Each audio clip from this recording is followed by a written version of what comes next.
refreshing partner. Meriba Paneer Soda. I trust Meriba. Welcome to Boss Keys RRR. வணக்கம் sir. வணக்கம் Bala. Welcoming கலக்கநாடி fans to RRR. Sir, இந்த group ஸ்டேஜோட எண்டுக்கு வந்துட்டு இருக்கிறோம். ஆர்சிபி vs SRH மேட்ச் நடந்து முடிஞ்சிருக்கு. எப்படி இருந்துச்சு சார் இன்னைக்கு match? Sunrisers in the night அப்படின்னு சூப்பரா ப்ரூவ் பண்ணாங்க. புவர் கேப்டன்சி ரஜத் பட்டிதார் கொஞ்சம் அசடு பட்டிதார் கேப்டன்சி பண்ணாரு. என்னன்ற விஷயத்த நான் சொல்றேன். If they wanted to make a match out of இட்னா அதை பண்ணிருக்கணும். அதை அவங்க பண்ண தவறுனாங்க. அதை டீட்டெயிலாக நம்ம பேசுவோம். இவங்களுடைய பேட்டிங் வந்து ஆஸ் யூஷுவல் அபிஷேக் கிளாசன் வந்து கிளிக் ஆயிட்டாங்க. டிராவிஸ் ஹெட் சரியா அடிக்காட்டா கூட இஷான் கிளாசன் அண்ட் அபிஷேக் 3 பேர் வெளுத்து கட்டாங்க. 250 அடிக்கிறது அகேன்ஸ்ட் ஆர்சிபின்றது நல்ல பெரிய விஷயம். எஸ்பெஷலி புவனேஸ்வர் குமார் கேசல்வுட்லாம் டெரிஃபிக்கா போட்டு இருக்கிற ஸ்டேஜ்ல அப்படி அடிச்சது வந்து pure class and batting. Class and பேட்டிங்னா கிளாஸ் அண்ட் பேட்டிங் தான். அது ஒண்ணு. இஷான் கிஷன் கேட்க வேணும் top class batting. And batting bowling ரெண்டுத்துலயும் அவுட் ஸ்மார்ட் பண்ணாங்க. கேப்டன்சில அவுட் ஸ்மார்ட் பண்ணிட்டாரு பேட் கமின்ஸ். அதான் ஹேட்ஸ் ஆஃப். சார், இந்த மாதிரி ஒரு மேட்ச்ல ஃபர்ஸ்ட் ஒரு இன்னிங்ஸ்லயே டார்கெட்டை செம்மையா செட் பண்ணிட்டோம் அப்படின்னா அதுலயே வந்து பாதி டென்ஷன் குறைஞ்சிச்சு சொல்லுவாங்க சார். அந்த வகையில இன்னைக்கு வந்து இவங்க செட் பண்ண டார்கெட் ரொம்ப இன்ட்ரெஸ்டிங்கா இருந்துச்சு. இந்த டார்கெட்டை எப்படா ஆர்சிபி சேஸ் பண்ணுவாங்க அப்படின்ற மாதிரி இருந்துச்சு. ஸோ அவங்களோட அந்த ஃபர்ஸ்ட் இன்னிங்ஸ் பேட்டிங், அவங்க அடிச்ச அந்த அடி, அதை பத்தி சொல்லுங்க சார். ஆமா, நீங்க வந்து ஃபுல் ஆஃப் ரன்ஸ் பாரடைஸ் தான், full of runs batting. But அந்த மாதிரி ஒரு ஃபுல் ஆஃப் ரன்ஸ் இருக்கும்போது டாப் பேட்டர்ஸ் இருக்காங்க, ஜெயண்ட் ஹிட்டர்ஸ் இருக்காங்கன்றச்சு. இவங்க புவனேஸ்வர் குமார் தான் லீட் போலர். அவங்களுக்கு புவனேஸ்வர் குமார் அவருடைய பெஸ்ட் நீங்க போடல. அதுதான் இவங்க டெரிஃபிக் அடிப்பாங்க. அவங்க நார்மலா போலிங்க்கு ஹெல்ப்பா இருக்கிற விக்கெட்லயே அடிப்பாங்க. அண்ட் இந்த 3 பேர் வந்து செம்ம பிளேயர்ஸ் இருக்கும்போது புவனேஸ்வர் குமார்ன்றவரு மூவ்மெண்ட்டே இன்னைக்கு சுத்தமா இல்லை. ஸ்விங்ல பீட்டே பண்ணல. யார்கர் 1.5 யார்கர் போட்டார், அவ்வளவுதான் போட்டார். ஓகே, ஸோ அதுலயும் இல்லை. ஸோ அவர் lead bowler always capable of taking 2 to 3 wickets. எப்ப பார்த்தாலும் power player. So first failure வந்து புவனேஸ்வர் குமார் அவருடைய ஸ்டாண்டர்ட் போலிங் போடாதது தான். And especially when he realizes that it is a pure batting wicket, அவர் போடுற மூவ்மெண்ட் ஸ்விங்கா இருக்கட்டும் இல்ல யார்கரா இருக்கட்டும் டபுள் அப் பண்ணணும். ஒரு யார்கர் போடுறோம்னா 3 யார்கர் 2 யார்கர் போடணும் போடுற ஓவருக்கு. அது அவர் தவறினார். அவங்க காத்துன்னு இருக்காங்க. எங்கேயா குட்லைன்ஸ் ஷார்ட் பால்லாம் ஆஃப்ல போட்டீங்கன்னா பாயிண்ட் கவர்ஸ் மிட் ஆஃப் இந்த ரேஞ்சில் காத்துன்னு இருக்காங்க Travis head and Abhishek. So அவங்க டு தேர் எக்ஸ்பெக்டேஷன் அவங்க எப்பயும் they don't disappoint the Hyderabad fans at all. அவங்க கரெக்டா ஆடுறாங்க. ஓகே, இஷான் கிஷன் பியூட்டிஃபுல்லா கரெக்டா 3 பாலுக்கு நடுவில் ஒரு 6 ஒரு 4 அதை மெயின்டைன் பண்ணினே இருக்கு. கரெக்டா அவரையும் கண்ட்ரோல் பண்ண முடியாது. மீதி 2 லெஃப்ட் ஹேண்டர்ஸுக்கான வீக்னஸ் இருக்கு காலில். இஷான் கிஷனுக்கு அதுவும் கிடையாது. ஸோ அதனால ஆர்டர் விக்கெட் 360 டெவிலியர்ஸ் மாதிரி அடிப்பார். அது ஒண்ணு. கிளாஸன் நம்ம கேட்கவே வேணும். கிளாஸன் வந்து நீங்க எந்த இடத்துலயுமே நீங்க அதுவும் ஸ்பின் எல்லாம் போட்டுலாம் நீங்க கிளாஸன் ஒண்ணுமே பண்ண முடியும். பேக்ல அப்படின்னா வெளில கிரௌட் உள்ள. ஸோ எந்த பேட்டர்ஸ் டிபெண்ட் பண்ணிருக்காங்களோ அவங்க கதை மாதிரி ஆட்டாங்க 4 பேரும். அதுலயே 250 வந்துச்சு. 252 அடிக்கிறதுக்கு ஒரு ஸ்ட்ராட்டஜி. அதை சுத்தமா சொதப்பினாங்க அவங்க. திருப்பி இவங்க நினைச்சா பண்ணிக்கலாம். சார், இவங்களோட பவுலிங் பொறுத்த வரைக்கும் ஆர்சிபியில வந்து நீங்க சொன்னீங்க புவனேஸ்வர் குமாரே லெட் டவுனு, ஹேசல்வுட் அடிச்சுட்டாங்க. யாரடா அடிக்க மாட்டாங்க? ஓகே, இப்ப இவங்க மேல ஒரு நம்பிக்கை இருக்குப்பா, இந்த பேட்ஸ்மேன் இந்த பவுலரை நீங்க இவங்க அடிக்கவே மாட்டாங்க அப்படின்னு பார்த்தோம்னா அது குணால் பாண்டியா.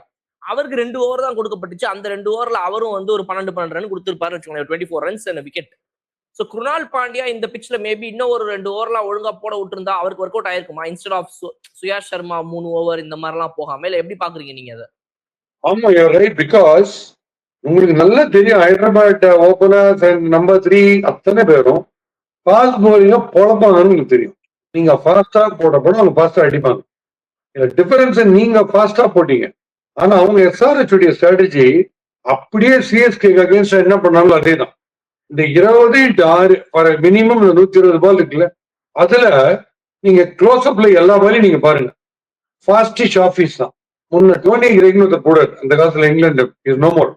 அவர் ஒரு ஓடி 6, 7, 8 ஓடி வந்து ஃபாஸ்டிஷ் ஆஃப் பிரேக் போடுவாரு. பேஜாரா ஆடுறது அந்த ஃபாஸ்டிஷ் ஆஃப் பிரேக்கோ இல்ல ஸ்லோ ஆஃப் பிரேக்ஸோ. ஓடி வந்து மெதுவா போடுறது, அந்த ஸ்லாண்டா வருது, டுவர்ட்ஸ் த பாடி வருது, அவுட் ஆஃப் த பிளேன். அது எஃபெக்டிவா அத்தனை போலர்ஸும். ஸோ அவங்களுடைய ஃபாஸ்ட் போலிங் பேட்டரி இருக்குல்ல, தட் இஸ் மீடியம் பேஸ்.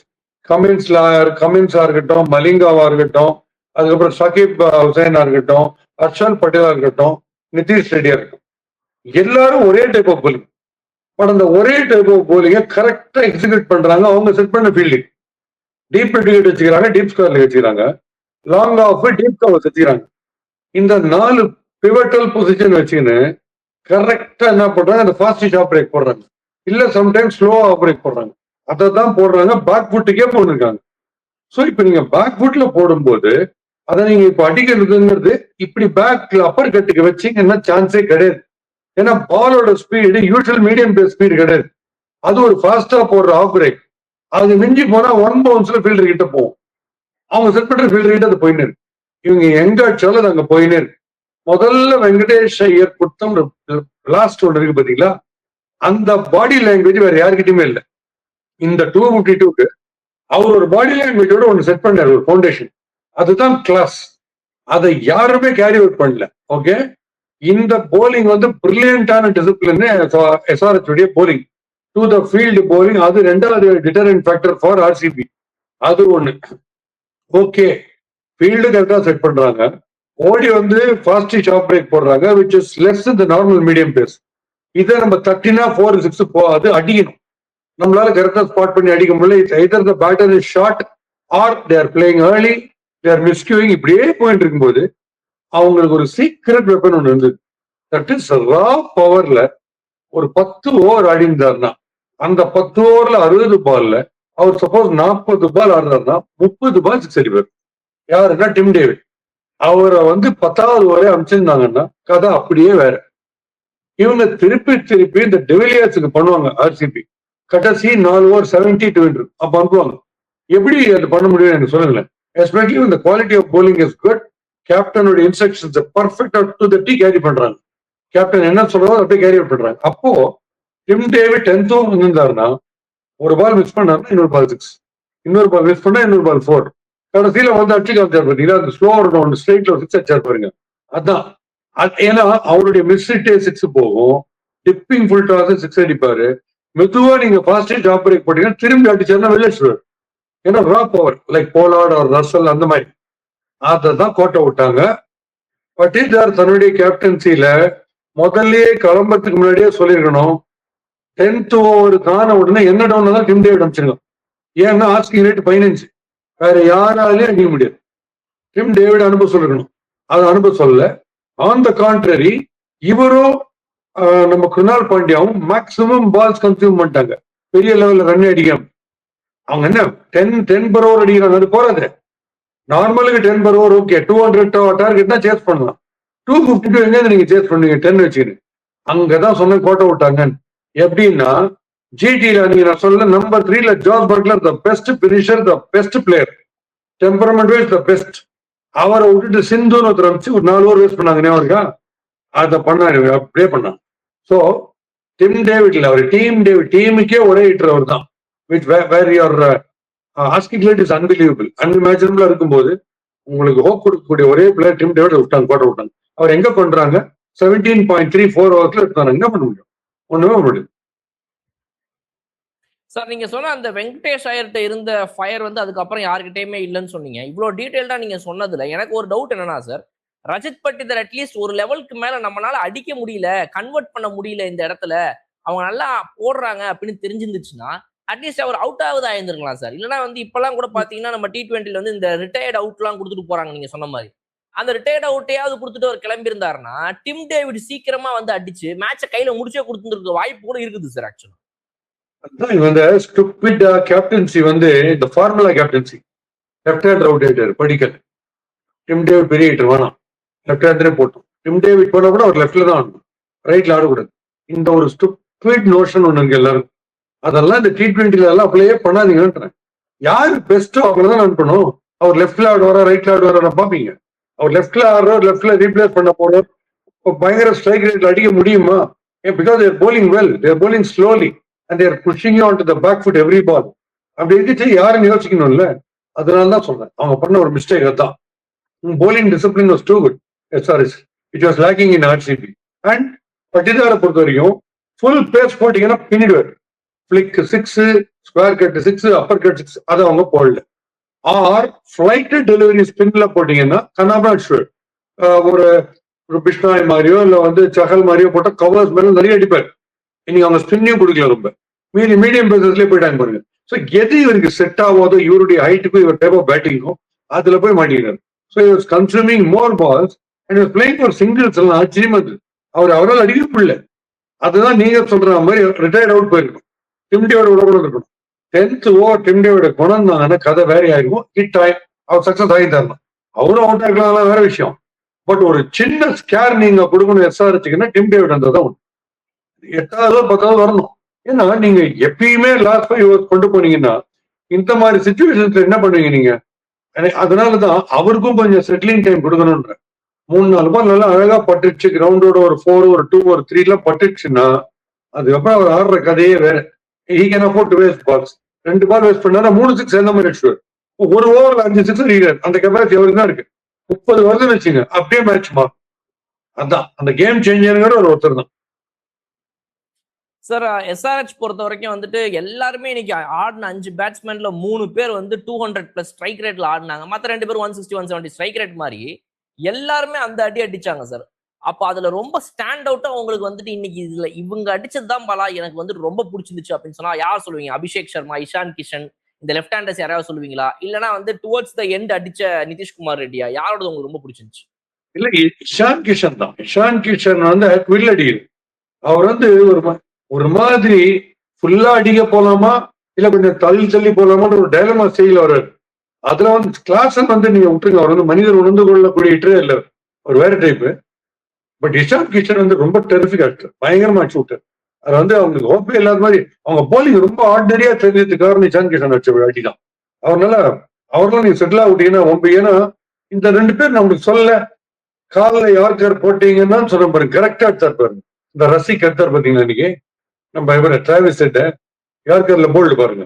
ஆனா அது கூட அந்த ஒரு போல்டு எடுத்துட்டு கையை இப்படிலாம் வச்சுன்னு அந்த பட்டாபின்ற கேரக்டர்ல MS பாஸ்கர் சன் டிவில ஒரு சீரியல்ல அந்த மாதிரி இப்படி எல்லாம் பண்ணின்னு எல்லாம் கத்துது. சவுண்ட் இவர் கேட்கணுமா? இவர் 50 மேல குத்துட்டாரு. இவர் அடி அங்க பின்ன ஹெல்மெட்டை போட்டு உட்காந்துக்கிறாங்க எல்லாரும் எங்கேயா வரப்போதுன்ட்டு. இவரோட போய் ஒரே ஒரு விக்கெட் டிராவிஸ் செட்டி என்ன அடி அடிச்சிருக்காரு வரைக்கும் இந்த ஃபார்மேட்ல. அவர்கிட்ட எல்லாம் நீங்க இந்த வித்தியெல்லாம் காமிக்கலாம். நீங்க ஒரே ஒரு அடி எடுத்துட்டு இந்த சில்லறத்தனை பண்ணவே விட்டு. அதனால அவங்க பேட்டிங் டிராவிஸ் ஒரு not is usual. Abhishek almost is usual. அவர் செம்ம ஃபிளாம்போயிண்ட் அடிக்கிறாரு. திருப்பி இவங்க ஃபீட் பண்ணாங்க அந்த ஆஃப் சைடு, ரொம்ப லெக் சைட்ல போடல. அதனால ஆர்சிபியோடைய திங்க் டேங்க்ல சஸ்டெயின்டா இந்த 2 பேரும் காலிலேயே தான் போனா. அதை வந்து இஷாந்துக்கு நீங்க பண்ண முடியும். இஷாந்த் காலில் நீங்க போட்டீங்கன்னா கிரௌட்ல ஸ்வீப்ல சம்பஸ்ட்ராங், புல்லுல சம்பஸ்ட்ராங், லைக் டீகாக் மாதிரியோ இல்ல ஒரு டேவிட் வார்னர் மாதிரியோ அது முடியாது. அதனால இந்த அட்டாக் வந்து சஸ்டெயின் பண்ண மாட்டாங்க. ஒரு யார்கர் அவர் போட்டாருன்னா அந்த இடத்துலயே தான் நீங்க போடணும் திருப்பி. அதை போடல. அதான் சொன்னேன், புவனேஸ்வர் குமார் ஒரு லெட் டவுன். அவருடைய ஸ்டாண்டர்டுக்கு அவர் தான் லீட் எடுத்து பண்ணிருக்கணும். அவர் பண்ணல. இவங்க மாஸ்டர்லயே ஆட்டாங்க. 252 சாதாரண இது கிடையாது. அந்த டெம்போ மெயின்டைன் பண்ணாங்க. நீங்க சொல்ற மாதிரி அப்புறம் நிதிஷ் ரெட்டி கிளாஸ் எல்லாம் வந்து இன்னும் பயங்கரமா அதை மெயின்டைன் பண்ணி வந்தாங்க பியூட்டிஃபுல்லா. 252 நினைச்சாலே கஷ்டமா இருக்கு target. But that did a beautiful thing. இப்ப நான் உங்களுடைய பன்னீர் சோடா மூமெண்ட்டுக்கு வரேன். என்னன்னா வெங்கடேஷ் ஐயர் நேற்று நான் உங்களுக்கு சிஎஸ்கேல சொல்ல, நான் லெப்ட் ஹேண்டருக்கு போல போனேன். ஏன்னா நான் லெப்ட் ஹேண்டர் போவேன். நான் மீடியம் பேஸ் நல்லா ஆடுவேன். அதனால நான் முதல்ல தான் போவேன். நான் ஸ்பின்னு நல்லா ஆடுறதுனால மிடில் போவேன். அதெல்லாம் கிடையாது. என்ன நீங்க எப்ப வேணா அனுப்புங்க, நான் என் கிரிக்கெட் ஆடுறேன்னு சொல்லிட்டு வெங்கடேஷ் ஐயர் பாட்டம்ல லாஸ்ட் 2 ஓவர்ஸ் முன்னாடி வந்தார். போன தடவை ப்ரொமோட் பண்ணி நம்பர் 4 வர. இந்த தடவை 15 இருக்கு ஆஸ்கிங் ரேட்டு, 14 13ல இருக்குன்றுச்சு. நேரம் ஓப்பனிங் வந்து அதுக்கு ஒரு ஃபவுண்டேஷன் செட் பண்ணாரு பாருங்க. அதுதான் ரியல் ரெஃப்ரெஷிங் மூமெண்ட்னா வெங்கடேஷ் ஐயருடைய அந்த எனர்ஜி தான். அது அப்படிதான் ஆடணும். விராட் கோலிக்கு கிளிக் ஆயிருந்துன்னா கதை வேற மாதிரி ஆகும். பட் விராட் கோலி இப்படி எடுத்தாங்க. பேக் ஃபுட் எல்லாரையும் பேக் ஃபுட்ல ஆடி எடுத்தாங்க பாருங்க. ஆர் ஃப்ரண்ட் ஃபுட்ல ஆடினா அந்த பவர் போறல லைனை கிளியர் பண்றதுக்கு. ஃபார் எக்ஸாம்பிள் படிக்கல் அவுட் ஆனது. படிக்கல்ட்ட எனக்கு ரொம்ப பிடிச்சது எப்பயுமே வந்தா ஃபர்ஸ்ட் பால் 4 or 6 அது ரொம்ப நல்லா இருந்தது. பட் இன்னைக்கு அன்பார்ச்சுனேட்லி அது கரெக்டா ஃபீல்டர் கிட்ட போயிடுச்சு. தட்ஸ் வை ஃபீல்ட் பிளேஸ்மெண்ட்ஸ்லயும் comments was just brilliant. Correct. நீங்க பாருங்களேன், இவங்க எங்க அடிச்சாலும் ஒன்னு ஃபுல்லா கையில ஃபீல்டர் கிட்ட போகுது, இல்ல 1 பவுன்ஸ் ஒரு ஃபீல்டர் கிட்ட போகுது. இவங்களால கேப்ஸ் பிக்கே பண்ண முடியல. ஸோ அந்த அளவுக்கு பிரில்லியண்டா அது கமெண்ட்ஸ் உடைய கேப்டன்ஸ். சார் இப்போ இந்த ஐபிஎல் 2026 பொறுத்த வரைக்கும் சார் எல்லா ஸ்பாட்ஸ்லயுமே பாத்தீங்க அப்படின்னா வந்துட்டு யாராவது ஒருத்தவங்க ஒரே மாதிரி எப்பவுமே வருஷம் வருஷம் இருப்பாங்க. இவங்களை வந்து நம்பர் 1ல நவுத்தவே முடியாது, இவங்க நம்பர் 2ல நவுத்தவே முடியாதுன்னு சில சீசன். பட் இந்த சீசன் நல்லா கொலாப்ஸ் ஆகி எல்லாரும் மேல கீழே எங்கெங்கேயோ மாறி இப்ப கடைசியில பாத்தீங்கன்னா RRPBKS எல்லாம் கொஞ்சம் கீழே வந்து GT மேல வந்துன்னு இந்த டாப் 3 RCB, GT, SRHன்னு ஃபினிஷ் பண்ணிட்டாங்க sir. Now it's the top 3 is done. 3 பேருமே அவங்களோட 14 மேட்சஸ் விளையாடி முடிச்சிட்டாங்க. But one good thing is 3 பேருமே 9 மேட்ச் ஜெயிச்சு 5 தோத்து 18 பாயிண்ட்ல இருக்காங்க சார். யூஸ்வலா பாத்தீங்கன்னா ஏதாவது ஒரு டீம் வந்து இந்த 22 பாயிண்ட்ஸ் 20 பாயிண்ட்ஸ் போய் தனியா தெரியும். பட் இந்த தடவை டாப் 3 3 பேருமே ஒரே மாதிரி தான் இருக்காங்க போது it's evenly poised now. Yeah that's right. இது ரொம்ப இன்ட்ரெஸ்டிங். இது கரெக்ட், நீங்க சொல்ற மாதிரி something phenomenal. It's not the usual occurrence. So இது வேற மாதிரி. அதனால it's a big challenge to forecasters. இது என்ன பண்ணணும்னு தெரியல, எந்த மேட்ச் என்ன ஆகும். அண்ட் சம்டைம்ஸ் வந்து போலிங் டாமினேட்டடா இருக்கு. ஒரு phase of the tournament bowling டாமினேட்டடா இருக்கு. திடீர்னு பார்த்தா ஒரே 60 இருக்கு இல்ல. அது மாதிரி 4th ஸ்பாட்டுக்கு இப்ப யார் வர போறாங்க, அது ஒரு பெரிய பசில். நம்ம மும்பைலாம் வந்து அந்த கால்குலேஷனை தலையை பிச்சுக்கவே உடல வச்சுங்க, சேஃபா கிளீனா பின்னாடி வந்துட்டோம். நீங்க நான் உங்களை ட்ரபிள் பண்ண விரும்பல அப்படின்ற மாதிரி. அதனாலதான் சிஎஸ்கேக்கு வந்து they should hunt for people like Venkatesh Iyer. அந்த மாதிரி ஒரு எனர்ஜி இருக்கணும். Every ball looks like is going for boundary or 6 இல்ல. அது ஓணும். அந்த இன்டென்ட் வந்து தெரியணும் பாடி லாங்குவேஜ்ல. அது ரொம்ப பிரமாதமா இருந்தது அவருடைய பேட்டிங் பார்க்கும்போது. இந்த பசில் இருக்கு பாருங்க, நீங்க சொல்றது ரொம்ப நல்லா ரைட்.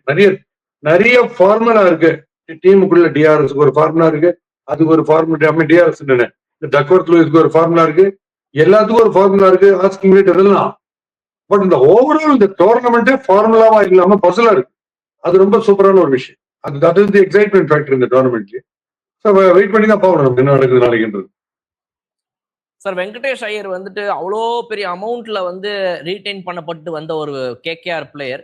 அவரை வந்து ஆக்ஷன்ல இறக்கி அவர் இவ்வளோ முன்னாடி வாங்கினதை விட கொஞ்சம் கம்மியான அமௌண்ட்டுக்கு போனாரு. இதெல்லாம் வந்து அவரை டிமாரலைஸ் பண்ணுமா அப்படின்லாம் பார்த்தா இந்த சீசன்ல அவருக்கு கொடுக்கப்பட்ட வாய்ப்பே வெறும் ஒரு 5 மேட்ச் தான் சார். அவர் பேட்டிங் பிடிச்சதே பார்த்தீங்கன்னா ஒரு 4 இன்னிங்ஸ் தான் சார். அந்த 4 இன்னிங்ஸ்லயுமே இவ்வளவு பெரிய இம்பாக்டை கிரியேட் பண்ணிருக்காரு. அந்த 4 இன்னிங்ஸ்ல ஒரு ஹாஃப் செஞ்சுரியும் போட்டிருக்காரு.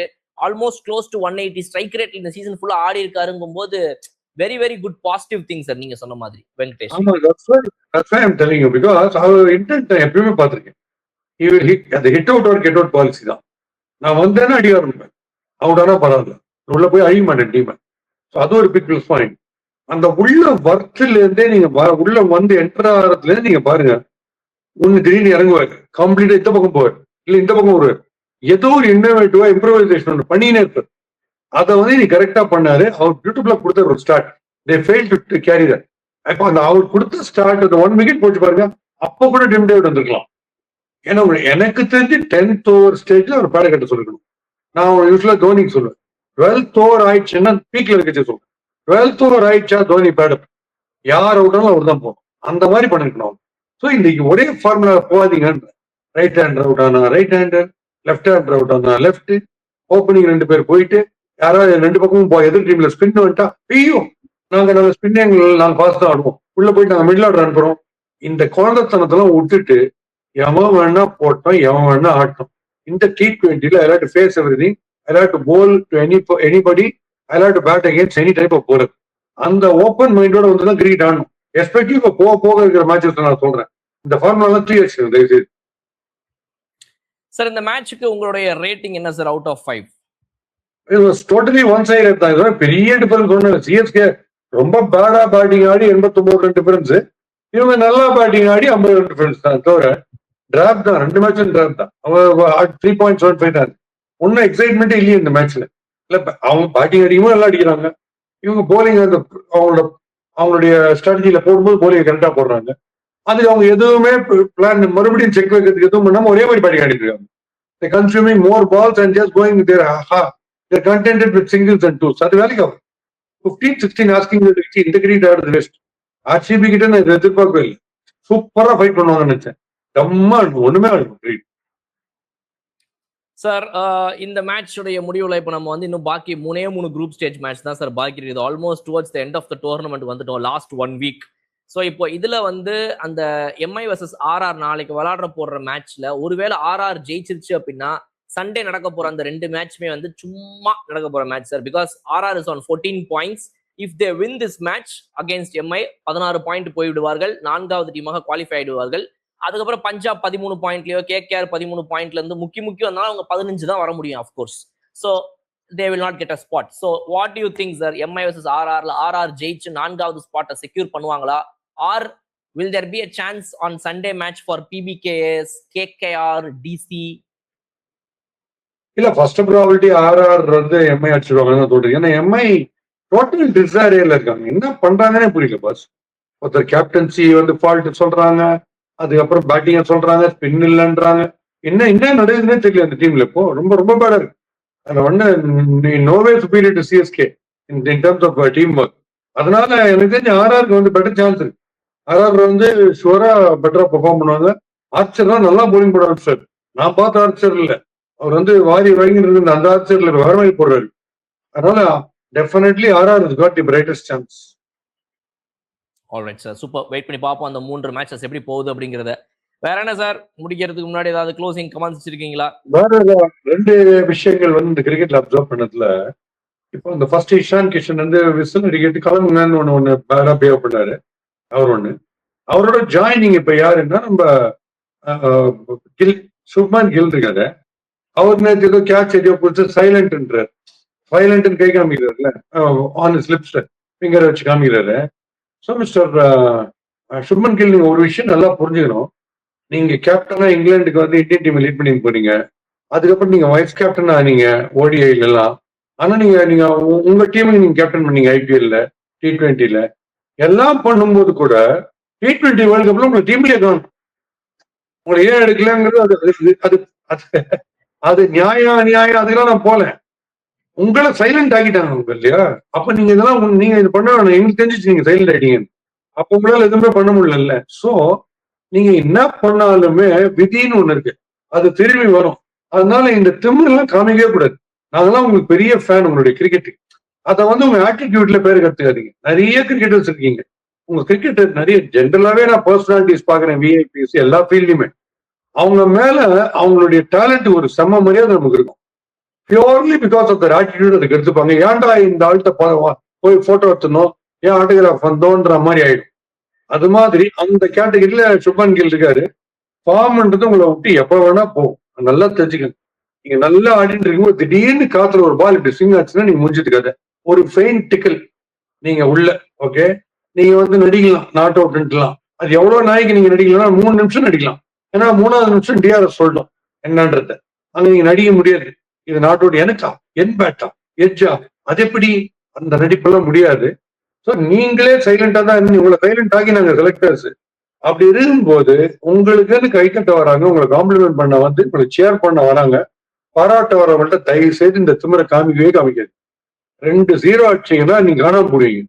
ஏன்னா ஓப்பனிங்க்கு ஒரு பெரிய கியூ நிக்குது, லெஃப்ட் ஹேண்டர்ஸுக்கு ஒரு கியூ நிக்குது. அதனால அதை நம்ம புரிஞ்சுட்டு நம்ம கிரியேட் ஆகணும். அது ஒண்ணு.